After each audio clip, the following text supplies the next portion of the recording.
אומרים שפירות מיובשים הם דבר בריא, נכון? אבל קצת יותר משבוע לפני ט"ו בשבט, בדיקת חדשות 10 מגלה שם חומרים לא טובים. הנה כתבתן של ליאור קינן ונוגה ניר נאמן.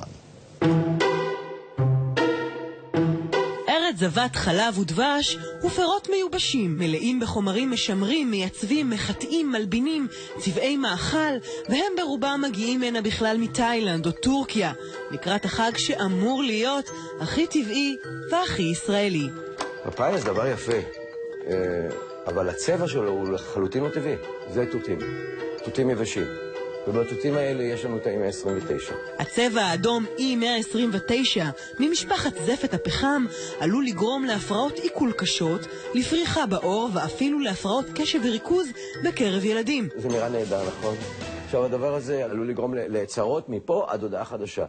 לילדים אני לא הייתי נותן את הדבר הזה. והאדום הוא רק ההתחלה. יש לנו פה את הקיווי הזה, שהצבע שלו פשוט נפלא, ואנחנו יודעים שיש בו את ה-E102.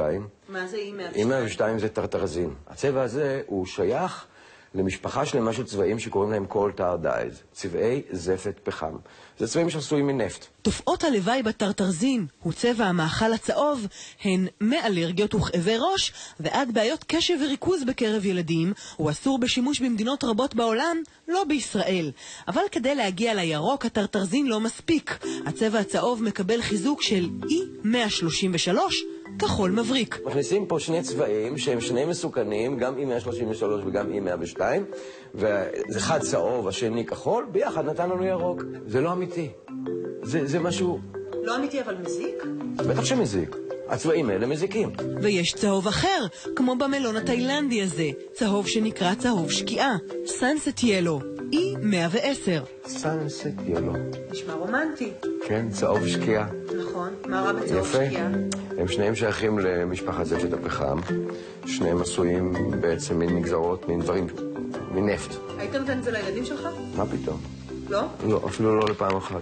ברוב הפירות המיובשים שבשוק משתמשים היום גם בגופרית. הגופרית היא שומרת על הצבע המקורי של הפרי. הגופרית הזה היא כמובן חומר מאוד מזיק לבני אדם. לפעמים כתוב על השקית גופרית בצורה מפורשת, לפעמים סולפיטים, ולפעמים סתם E220, E221 או E223. עכשיו גופרית זה משהו שגורם לכאבי ראש. הגופרית יכולה לגרום לצרות צרורות. כמו שאמרנו, היא מגינה מפני מזיקים, היא פוגעת במזיקים, היא מונעת את ההתפתחות שלהם, היא גם פוגעת בנו. על כף היד שלי משמש כתום מוכר, המשמש החום הוא אורגני, הוא אינו מכיל גופרית ולכן צבעו כהה. מי שכבר שמעו על החומרים המוספים לפירות המיובשים, בוודאי ימצאו את עצמם בשבוע הקרוב בחנויות הטבע. הכל זה פירות מיובשים אורגניים? רק את החומרים אורגניים? שורות של סלסלות פירות מיובשים, שמכילים בדיוק את אותם החומרים שהזכרנו עד כה. אבל מה ההבדל מהסופר? כאילו זה בכל זאת יותר טוב? לא אורגני זה לא. כאשר אתם קונים פירות מיובשים בתפזורת, אין לכם דרך לקרוא את האותיות הקטנות. אז כאילו מה ההבדל מהסופר? אין הבדל? פשוט במשקל. כן, שזה במשקל, ככה זה ערוץ, את לא יודעת מה לקבל בפנים, בדיוק מה. בחלק מהמוצרים מצאנו גם E509, קלציום כלוריד, חומר משמר המשמש, לא תאמינו, להמסה של קרח ושלג בכבישים בחול.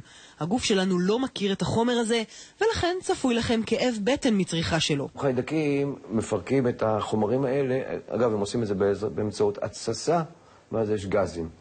אז מי שסובל מכאבי בטן וגזים, אחרי שהוא אכל את זה, אז הוא ידע, זה ה-509. ויש גם את הבננות.